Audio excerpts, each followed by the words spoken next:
Ladies and gentlemen, good day and welcome to L&T Technology Services Limited Q1FY23 earnings conference call. As a reminder, all participant lines will be in listen-only mode, and there will be an opportunity for you to ask questions after the presentation concludes. Should you need assistance during the conference call, please signal an operator by pressing star then 0 on your touchtone phone.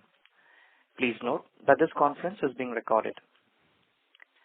I now hand the conference over to Mr. Pinku Papan, Head of Investor Relations. Thank you, and over to you, sir. Thank you, Aman. Hello, everyone, and welcome to the first quarter FY23 earnings conference call of L&T Technology Services. I am Pinku, Head of Investor Relations. To those of you who have joined from India, thank you for participating at this late hour. Our financial results, investor release, and press release have been filed on the stock exchanges and are also available on our website, www.ltts.com. I hope you have had a chance to go through them. This call is for 60 minutes. We will try to wrap up the management remarks in 20 minutes and then open up for Q&A. The audio recording of this call will be available on our website approximately 1 hour after this call ends. Let me now introduce the leadership team present on this call. We have Amit Chadha, CEO, Abhishek, COO, and Rajiv Gupta, CFO. We will begin with Amit providing an overview of the company performance and a commentary on the outlook, followed by Rajiv, who will walk you through the financial performance. Let me now turn the call over to Amit. Thank you, Pinku. I hope I'm audible, ladies and gentlemen. Thank you so much for joining us on the call today. I know this is at a very late hour, 8 p.m. India time, and that too on a Friday. We normally host these calls earlier, but because of the board meeting and then the AGM being held today, we got delayed. So thank you so much for taking the time and joining. I hope all of you are healthy and safe. With that, let me start with the key highlights of our quarter one performance. In USD terms, we had a sequential revenue growth of 4.7% in constant currency, with plant engineering and industrial products leading the growth. Operational efficiencies helped us to deliver an EBIT margin of 18.3%, even as we invest for future growth and capability building. We had bookings TCV at similar levels as Q4, which was our highest ever. Our large deal engine fired well with one $50 million deal plus 4 $15 million deals and 2 other deals that were $10+ million of TCV. Let me now provide segment-wise performance and outlook. Starting with transportation, we had a good quarter with sequential growth of nearly 3% and about 5% in constant currency. This was broad-based across subsegments of auto, TNOH, and aero. In auto and trucks and off-highway, demand continues to be good in the EACV space, with programs on design of high-power motors and inverters, test lab development, digital cockpit, and analytics. We are extremely happy to be investing incrementally in connected solutions to take advantage of the rising spends in the connected part of the EACV space. There are few connected and electric large deals that we are pursuing in Europe at this stage. 2 quarters ago, we talked about our growing pipeline of opportunities in aero and rail. Q1 marks a second consecutive quarter of a large deal win in aero and rail, with the $50 million deal in the rail space, which is on the back of a $100 million deal that we got in the EV toll space last quarter. The new deal is in the rail signaling space, where we will work on next-gen connectivity-based solutions. Recently, we've also been empaneled with an European aerospace major. To build on that relationship and other OEMs, aero OEMs in Europe, we've opened an engineering design center in Toulouse, which will cater to new-age digital requirements of aerospace. Overall, for transportation, we see a healthy demand environment driven by the medium to long-term trends of EACV, and we expect our growth trajectory to sustain. In plant engineering, we had a strong 7.5 sequential growth quarter, broad-based across FMCG, ONG, and chemicals.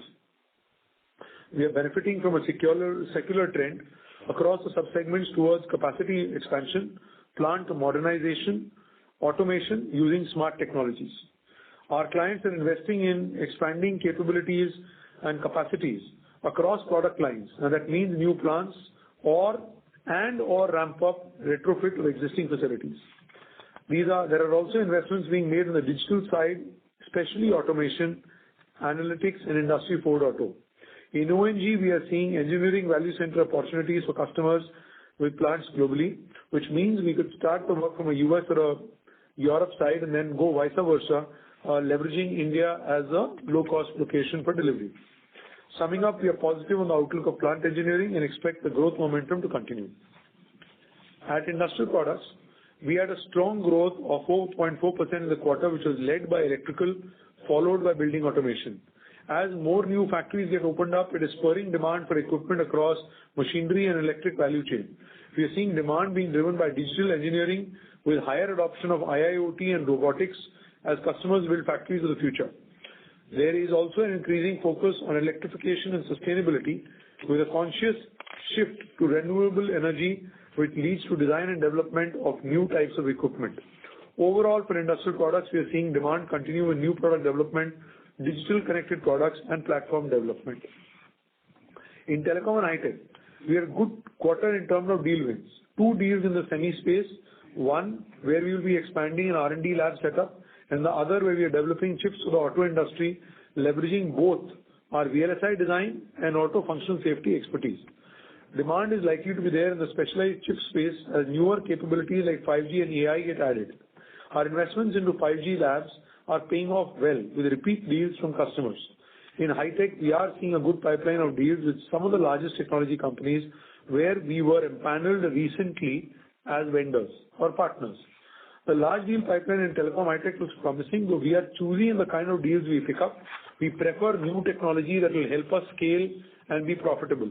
Our pace of growth is likely to improve as some of these large deals close over the next quarter or so. Lastly, in medical, we picked up pace versus last quarter with growth of 2.6% in Q1. Demand is being driven largely by spends in Quara and digital. There's a rising trend of using software for enhancing existing devices. For example, using medical image fusion to diagnose and detect diseases faster. We are also working with chipset companies to develop chips for image processing. To expand the addressable market, we are investing in solutions like software as a medical device that will enable us to increase mindshare with clients. And we made good inroads recently acquiring new customers where we expect growth to come in going forward. There is some tightening of budgets and caution among some of our customers in medical on account of inflationary cost pressures. However, we are trying to offset the softness with broad digital play and targeted large deals. Now, a few highlights on digital engineering and technology. On the innovation front, our engineers continue to innovate and file 25 patents in Q1. We've been able to maintain this pace of 25 patents for a few quarters now. In fact, patents for customers were at 20 as well in the past quarter. Our offerings are consistently rated high by industry analysts. Happy to share that ISG in the recent ranking has rated us as leaders across design and development of products, services and experience, connected and intelligent operations for discrete industry, connected and intelligent operations of process industry across US and Europe. Let me now discuss the outlook. The current macro environment is more challenged compared to the previous quarter, with headwinds like inflation, supply chain disruptions, rising cost of talent and capital. We had sensed some of this when we spoke to you last quarter. While we do see signs of caution emerge in some pockets like new age startups and newer business lines of clients, broadly, wherever there is a paying end client, our customers are proceeding with their transformational programs, with digital being an area of priority and spend. We believe our 6-bet focus and capability investments are aligned with the multi-year strategic spend across the ER&D globally and will help us drive further growth. I am happy to share that the results we have taken towards greater employee connect and engagement yielded results. LTTS has been recognized as a great place to work in India for its employer-friendly best practices and a testament to our standing as a preferred company for passionate engineers. Attrition, like we indicated previously, has risen, but we are seeing signs of it stabilizing and we are working inclusively across our employee base. Finally, we reaffirm our FY23 guidance of 13.5 to 15.5 in US dollar terms. The current volatility in Q1 has impacted our reported revenue in Q1 and would have an impact on the full year. On a constant currency basis, our revenue guidance translates to 14.5 to 16.5 using Q4 currency rates as a baseline. With that said, I will be around for questions. I wish you well, good health. I'm going to hand over to my colleague Rajiv now to provide further commentary. Thanks, Amit. Good evening to all of you. I hope you're keeping safe and healthy. I'm pleased to share our Q1FY23 performance. It has been another quarter of good results with revenue growth and operational execution. Now let me walk you through Q1FY23 financials, starting with the P&L.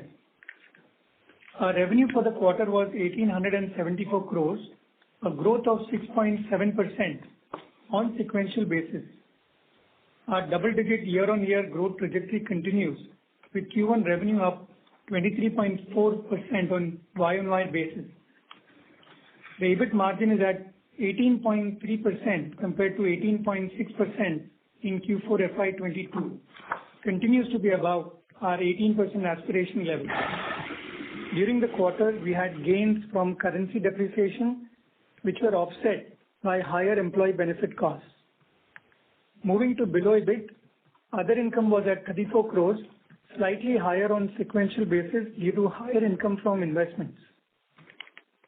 Effective tax rate for Q1 was 27.1% compared to our target range of 26.5 to 27%. Net income for the quarter stood at 274 crores, which is 14.6% of revenue, up 4.7% on sequential basis and 26.8% on Y-on-Y basis, driven primarily by revenue growth and operational execution. Moving to balance sheet, let me highlight the key line items. DSO improved to 80 days at the end of Q1 FY23 compared to 87 days in the previous quarter, while unbilled revenues came at 22 days in Q1 compared to 15 days in Q4. The combined DSO including unbilled remained flat from previous quarter. Our target range for combined DSO is less than 95 days. Now let me talk about cash flows. Our free cash flows were 91 crores, 33% of net income. This will improve as quarters go by. Our cash and investments rose to 2,241 crores end of Q1 FY23. Moving to revenue metrics, on a sequential basis, dollar revenue growth was 3.2% in reported terms and 4.7% on constant currency basis, mainly led by plant engineering, industrial products, and transportation segments. The segmental margin performance improved in 3 out of 5 segments on a sequential basis. Now commenting on operational metrics, the on-site offshore mix shifted towards offshore. Offshore percentage now stands at 56.2%. We expect this to be around 57 to 58% range going forward. The T&M revenue mix increased to 73.1% in Q1, reflects the wins in digital and leading edge space. Client profile, which indicates number of $1 million plus accounts, shows a sequential improvement in 20 million, 10 million, 5 million, and 1 million plus range. The client profile numbers have seen an improvement over the past few quarters, and this trend will continue in the coming quarters. Client contribution to revenue, all 3 categories, top 5, top 10, and top 20, showed a slight decline compared to Q4. This is as some of our next 20 customers have been growing at a faster clip, which is also visible in the improvement in our 10 million plus customers. Headcount increased sequentially by 572 employees, while attrition moved up to 23.2%. We continue to invest in talent for future growth and believe the attrition trend will likely soften in the coming quarters as we take various employee engagement measures. Realized rupee for Q1 was 78.2 to US dollar, a depreciation of over 3% compared to Q4. Before I conclude, let me give some visibility on EBIT margin trajectory going forward. In Q2, we will have headwinds from wage hikes that are effective July 22, which we will try to offset through a combination of growth and operational efficiencies. As indicated in the prior quarter, our aspiration is to maintain EBIT margin at 18% levels in the medium term, with levers such as growth, better quality of revenue, and operational efficiency gains. I thank all the investors and analysts for their continued patronage, and with that, I now hand it over to the moderator for Q&A session. Thank you very much. Ladies and gentlemen, we will now begin the question and answer session. Anyone who wishes to ask a question may press star and one on their touchtone telephone. If you wish to remove yourself from the question queue, you may press star and two. Participants are requested to use handsets while asking a question. Ladies and gentlemen, in order to ensure that the management is able to address questions from all participants in the conference, please limit a question to 2 per participant. We will wait for a moment while the question queue assembles.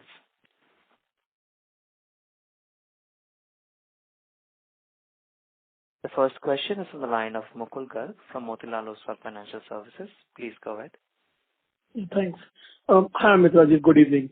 First question was on the growth side. It was good to see that you are regularly now winning $50 to $100 million deals on a standalone basis. You also mentioned that the deal booking in Q1, like Q4 was your highest ever.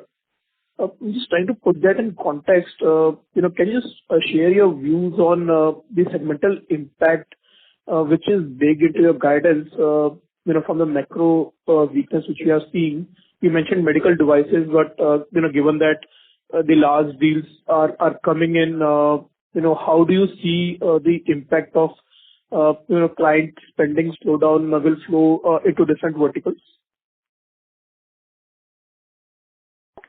Mukul, hi. Thank you so much. Mukul, first of all, we do believe that our guidance that we provided, and if I take the constant currency rate of 14.5 to 16.5, that takes into account the wins that we have had, not just in the current quarter. It takes time for stuff to start, but what we've been having in the last 2-3 quarters, right? As a trend, what we've seen is that deals in transportation, plant, and industrial are there that we've been winning consistently.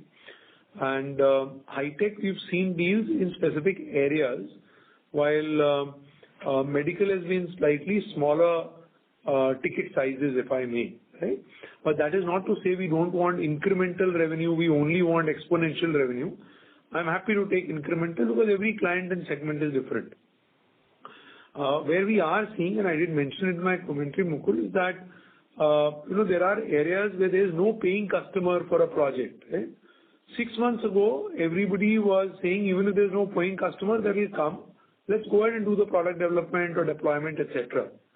I have seen in the last quarter, that's why when we gave you the quarter one, when we gave you guidance at the end of quarter 4, we had baked some of that in because we were starting to see customers telling us that customers will buy. Like one CFO turned around and said, my customers will buy, they may just trade down to a lower version of the same device, right? In another case, a client came back and said that I am doing a rationalization of what skills do I have in-house to what I will give you externally, and maybe I may have overhired in a certain area, so therefore I will look at you to help me in ABC space. There is clients coming back. The good thing I'm seeing is clients coming back and seeing you are an extension of my space. So if you are investing in a 5G lab, you are investing in a sensor lab, you are investing in a device test lab, I will not do it. I will leverage your space. So I do see that as a positive more than a negative. I hope I've answered your question.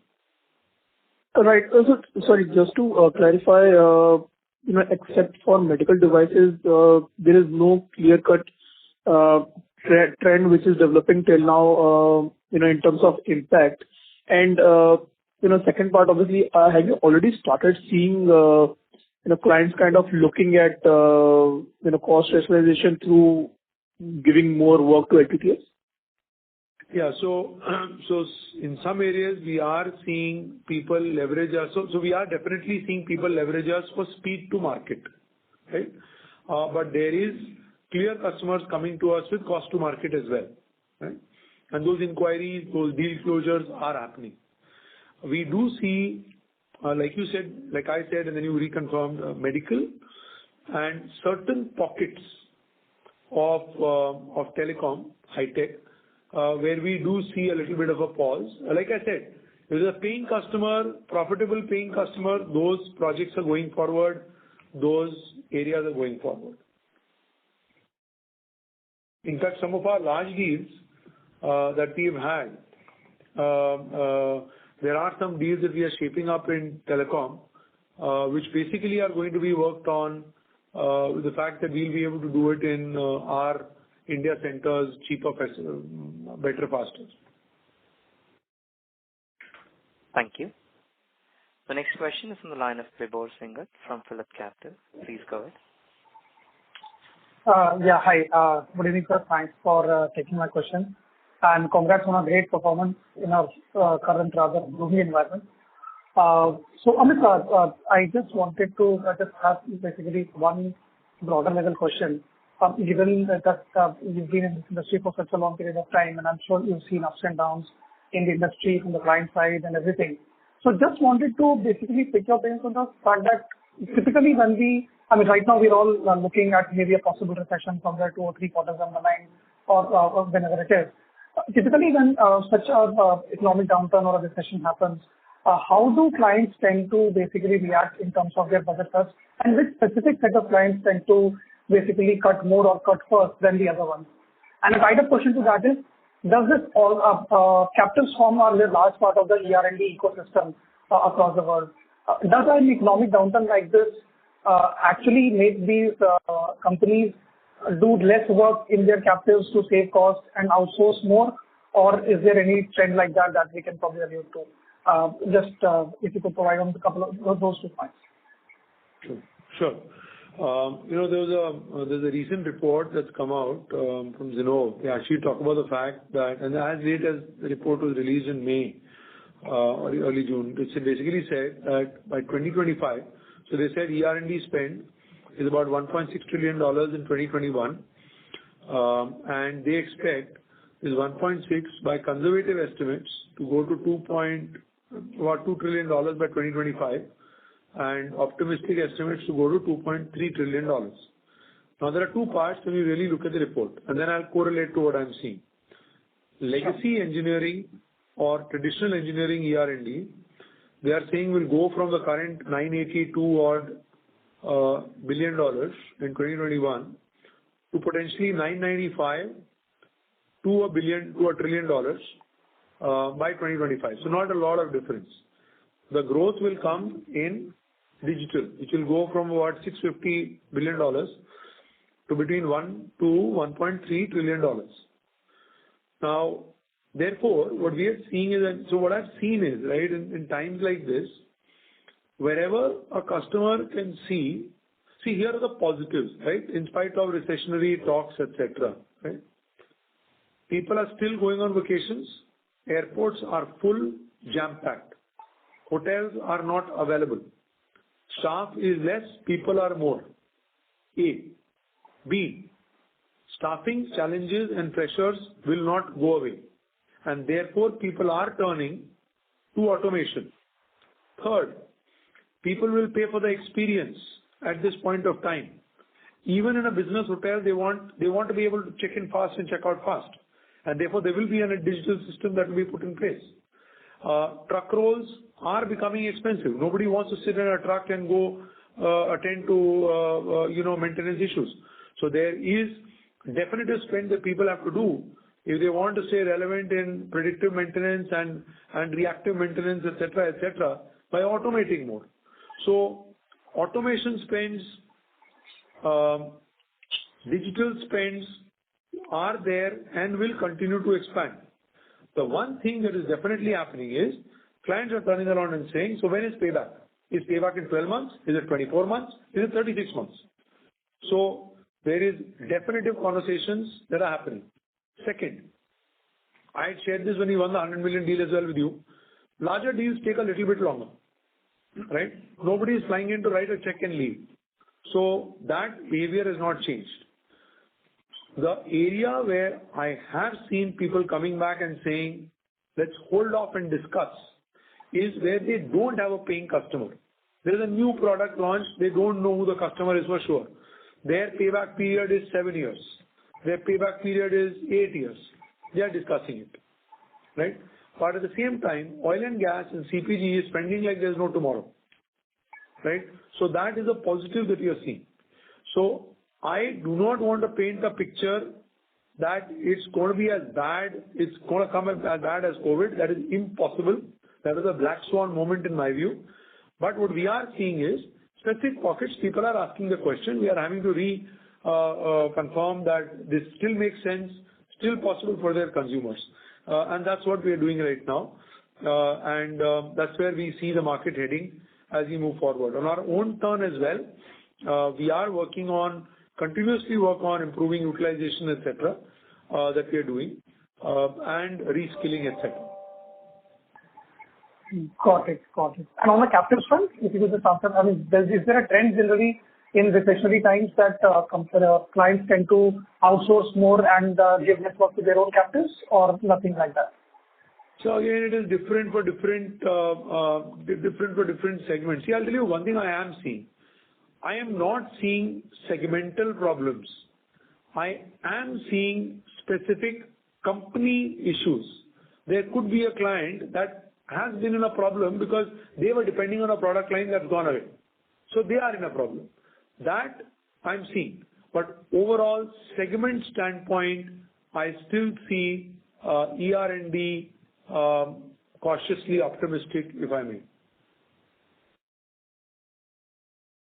Thank you. The next question is from the line of Nitin Padmanabhan from Investec. Please go ahead. Yeah, hi, good evening.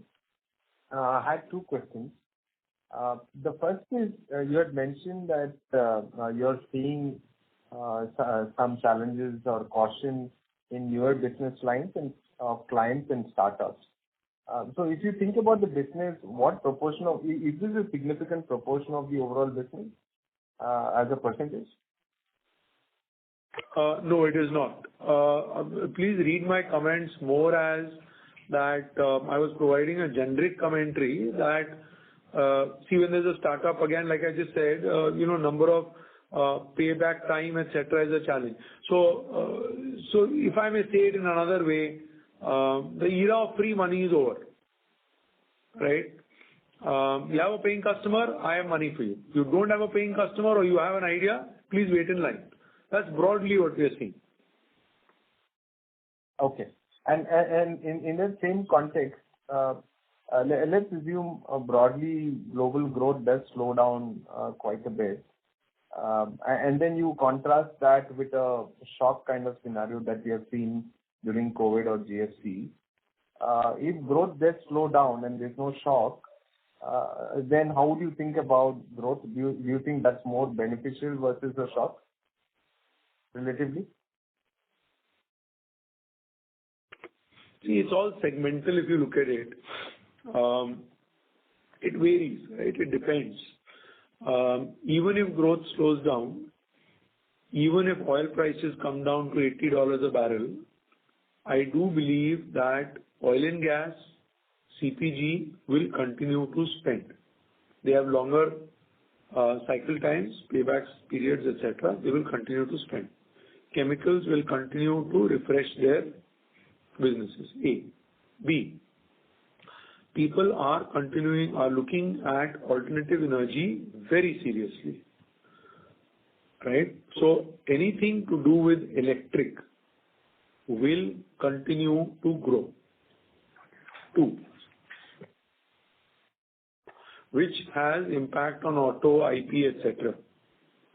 That's a part of sustainability, if you may. 3rd, autonomous is going to grow. Whether it be autonomous robots, autonomous, what do you call that? In a warehouse retrieving systems. You look at baggage handling systems, etc. Because a reality is that there is a labor shortage, right? So these 3 things plus telemedicine and governance around medical, These are areas that will grow. Aircraft traffic is back. That is not going anywhere. That will continue to grow. New design cycles will start. But there will be areas where there will be a pause, there will be a refresh, there will be a recalibration. And we are seeing that on the ground. And when we had talked to you last quarter, when we gave you the guidance, and we have reconfirmed today, we do see those continuing on. That is there.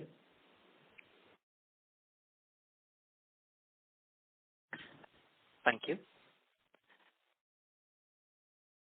The next question is from the line of Sandeep Shah from Equirus. Please go ahead. Yeah, thanks for the opportunity, and congrats on a good execution.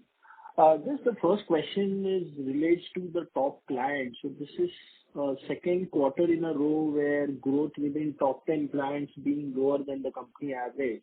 And Amit, just to relate to your comment is, you are saying the issue is more client specific rather than an industry specific or segment specific. So are we seeing any client specific issue in any of our top 10 clients?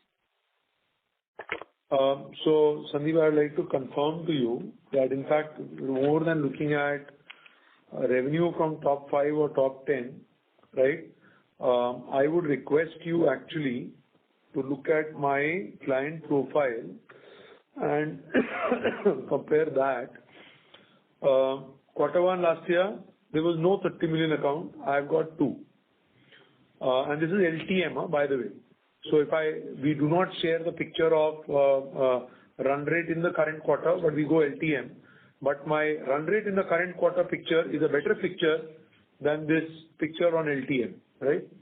My 20 million plus clients have improved by 1 sequentially and 2 year on year. I look at my 10 million plus client, 3 added 10 million in 4 quarters and single quarter 1. 5 million plus added. So I would not worry about top 5 just yet. I've always said we're not a quarter-on-quarter business. We are more a longer-term business, medium-term business. Kindly please look at it next quarter. You will see some of this refresh. I would not worry about it. But I do understand where you're coming from. But I'm reconfirming to you and telling you I do not have any client situation or issues. We did have one in quarter 3. We did have one project with a significant project with a customer that we dropped in quarter 4. We had told you about it at the end of quarter 3, and that's done and dusted. Beyond that, we don't have any challenges. Okay. And just in this quarter, the employee cost as a percentage to revenue has gone up by 300 basis points. So what were the offsetting tailwinds which led to just a 30 basis kind of a margin decline as a whole? So I missed the margin walk. I got disconnected. Sorry for this if I am repeating. So, Sandeep, this is Rajiv. I'll take that question. So yes, we did see the employee cost go up 300 basis points in this quarter, and that's at the back of the investing in talent that continues, right? And this is a quarter where we see the full impact of the hiring that we've done in the previous quarters as well. The pressure that we've been talking around, we believe that some of this will start to yield benefit going into quarter 2, and also that's an area where we think it's going to be one of the levers that will turn out to be more positive. In addition, we invest on certain accounts, right? And these have been recent wins where we're building capability so that we're able to have these resources trained ahead of time so that they're able to deliver onto these new wins and accounts that we've recently won. Abhi, yeah, I'll just add on to what Rajiv was mentioning. This Abhishek here. There are 1 or 2 deals that we have won in the last quarter, which needs a reasonable amount of investment before they start billing. I can't share the numbers with you. So the upskilling and training that we're doing for these resources will start generating revenue from mid-July to early August. And that is the other reason why we had to invest in the talent, and C&D the percentage has been impacted to some degree. Also, this quarter you would have seen we have not taken freshers, so our net headcount increase is more to do with laterals that we have hired. unlike the last few quarters. That's because this is not the quarter where industry takes freshers anyway.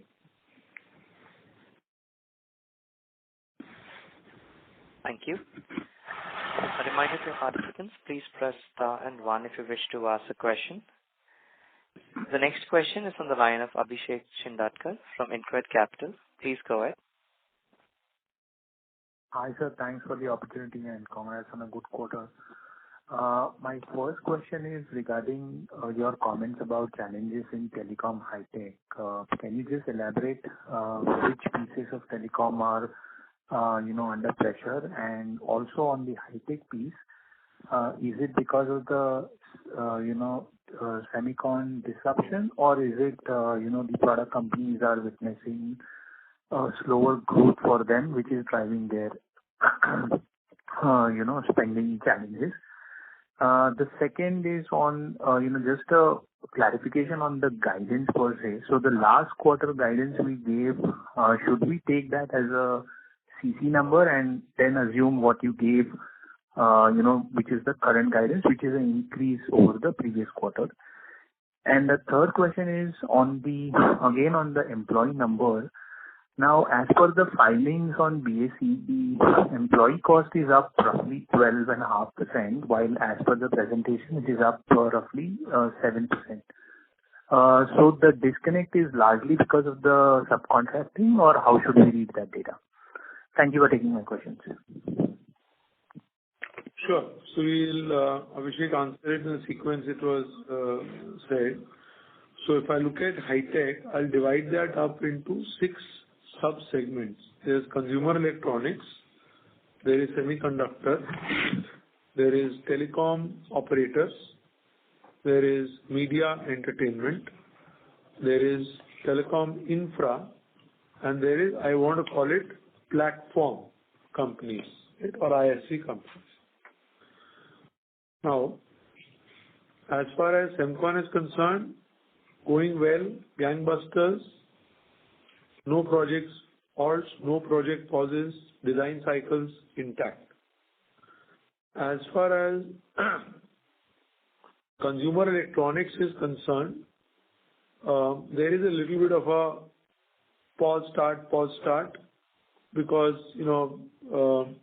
China supply was not coming. People, what do they design? Unless they are able to get the product out, etc. So there's been a little bit of question being asked again in that C area. And not cancellations, but just delays in decision making, etc. In media entertainment, no pauses, no stops. We are seeing continuous project after project, program after program.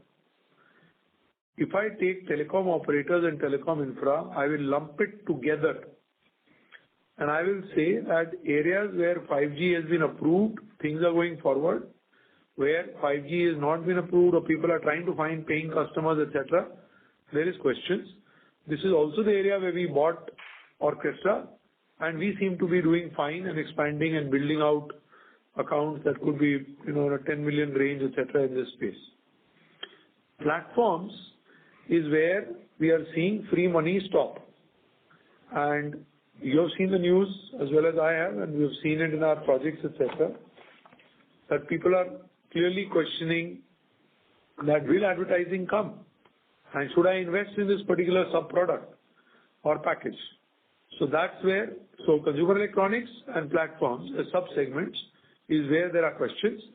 And if you ask me, telecom operators and infra was delayed in 5G, and we continue to see some pause, some stop, etc. Certain areas we are seeing 5G decisions, so therefore it's starting to pick up.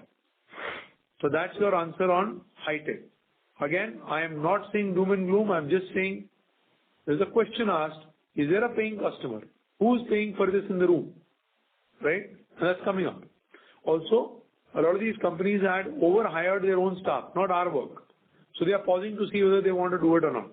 Yesterday, one company came out and said, one of the Gamma companies came out and said that I will fire 1,500 people, but I will hire in a different technology area.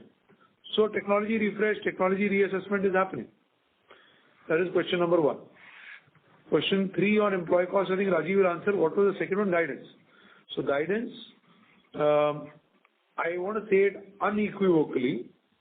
Our guidance in reported currency is at 13.5 to 15.5%. If I was to take currency at Q4 FY22, then please read our guidance as 14.5 to 16.5. And I will pause. Rajiv, over to you on employee. Let me take the question on the employee cost, and I will guide you to look at the investor release. When you compare between the investor release and, of course, the financials that have been shared on the SEBI site, this is really on account of the ESOP costs that have been issued to the senior management. In the investor release, we classify ESOP cost under SG&A. So that's the primary reason why you're seeing the difference. I hope that clarifies the issue. Absolutely, sir. Thank you for taking my questions and best wishes. Thank you. The next question is from the line of Mihir Manohar from Carnelian Asset Management. Please go ahead. Hi. Thanks for giving the opportunity. I had a question. I mean, in the opening remarks, you mentioned, you are having some conversations with the clients, particularly to the next year, and, clients are getting slightly cautious. If you could throw some more light as to, what exactly are these conversations, that could be helpful. And second thing was on the automotive side of the things. How are you seeing spends, particularly on the automotive side of the things, specifically on the EV and self-autonomous? So, are the global spends still continue, or should there be caution over there? Sure. So let me give you some excerpts of conversation that has been happening with our clients. So no names, but I will tell you some of the excerpts so you can get an idea. Number one, COVID-19 is there, but not prominent anymore. We know it's there, but we have learned to live with it. Multiple CXOs.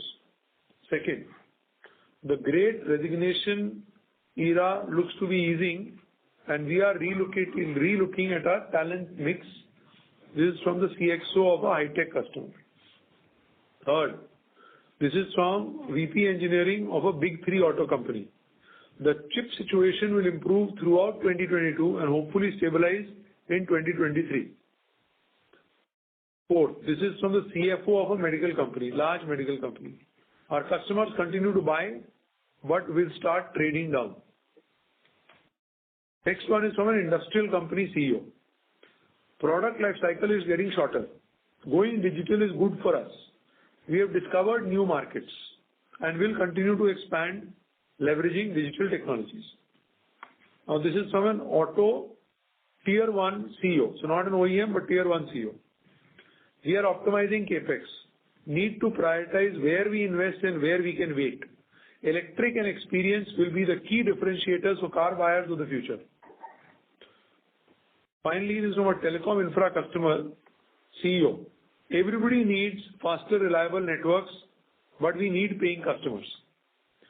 So this is some of the verbatim, right? Lingo that we are hearing and language. I told somebody earlier today, I don't track the number of meetings our senior management does with our customers or the number of clients visiting us. I can assure you, year on year, that number of clients visiting us and our CXO level meetings has gone up more than 150% year on year. Last year, people were anyway not traveling. Quarter on quarter, we are up by about 35-40% in terms of meetings and interactions. So I want to confirm that there are interactions. I want to confirm there are conversations. I want to confirm there's ideation, idea generation, etc. Now in automotive, right?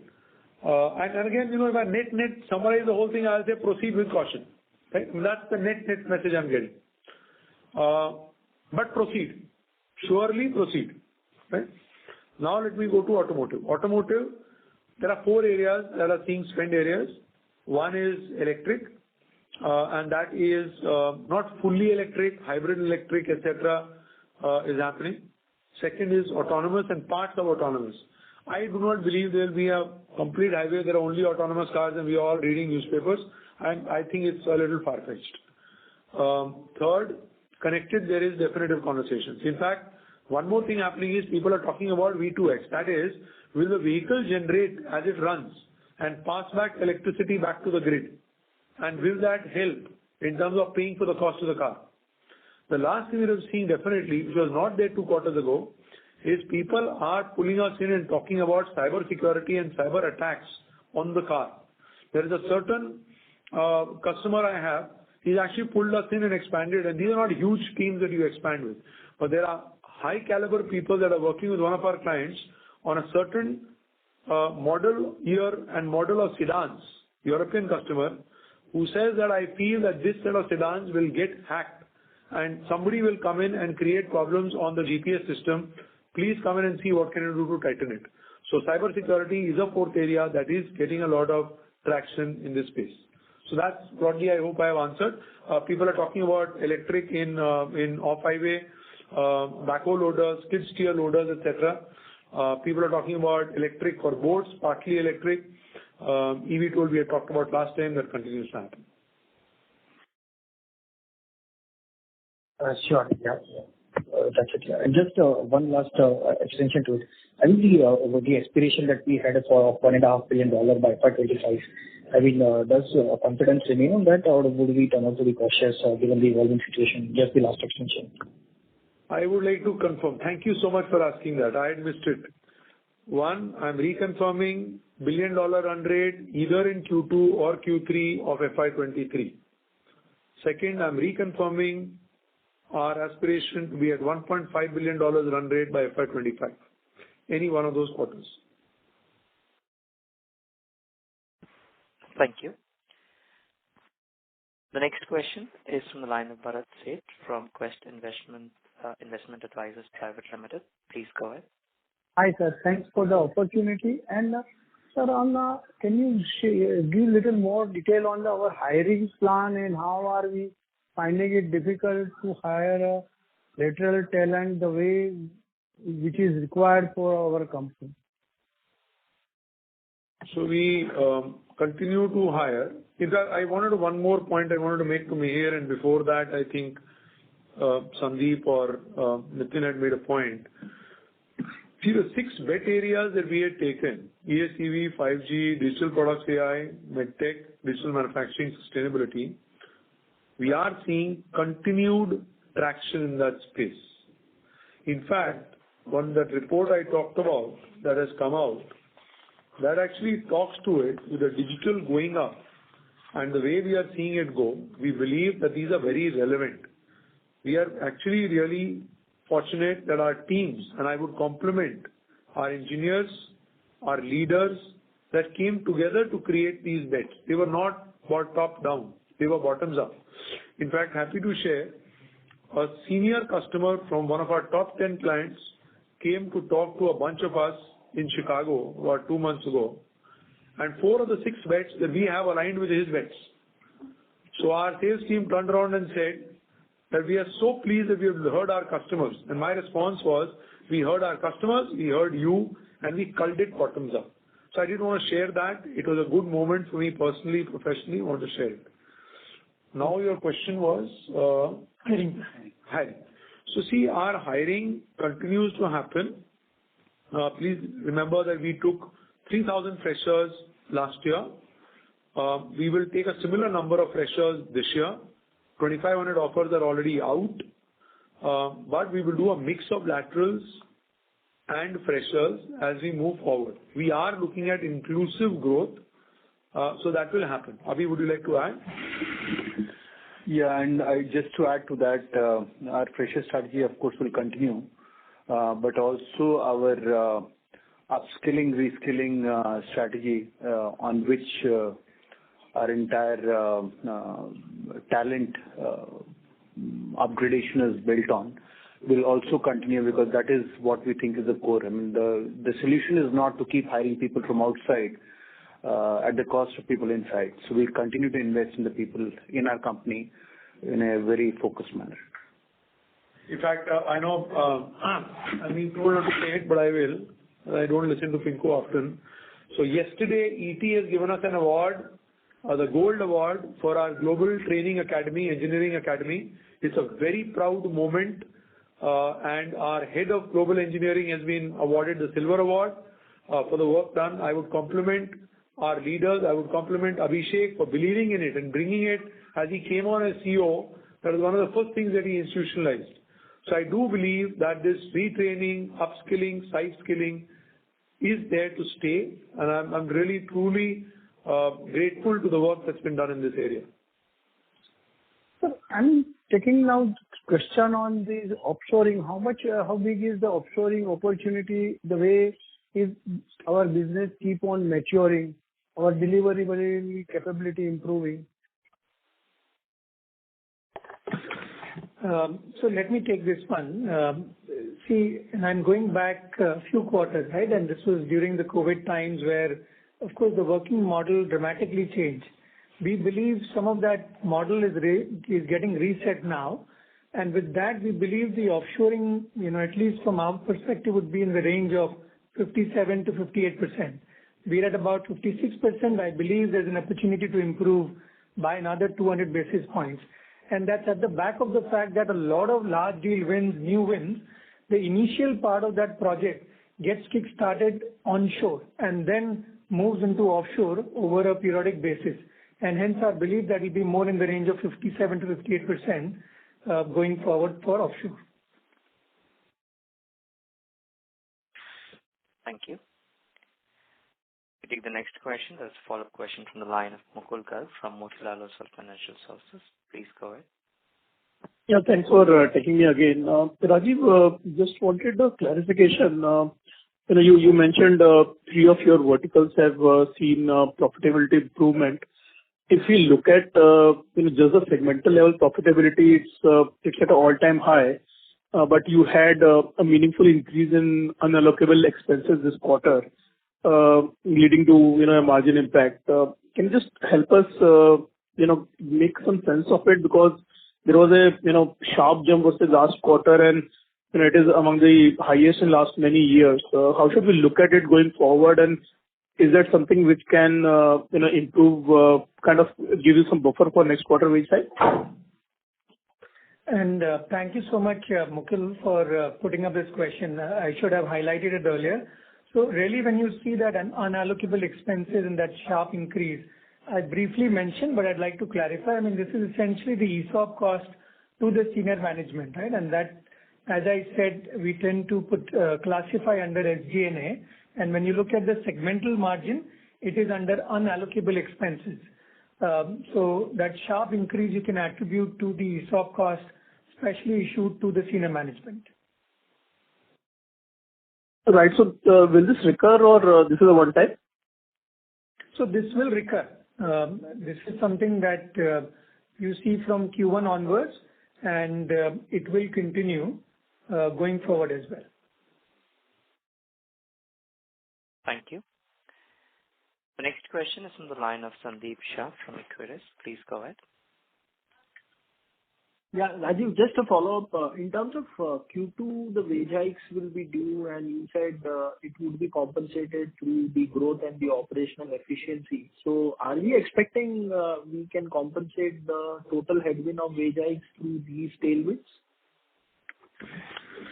So Sandeep, again, appreciate the question. So, again, it's something that we see every year, right? The wage hikes are in Q2. Now we believe as these wage hikes come into being in Q2, we will have levers like growth, quality of revenue. Of course, we've seen productivity improvement, operational efficiencies, and economies of scale. So we will do, in terms of the same counterbalancing.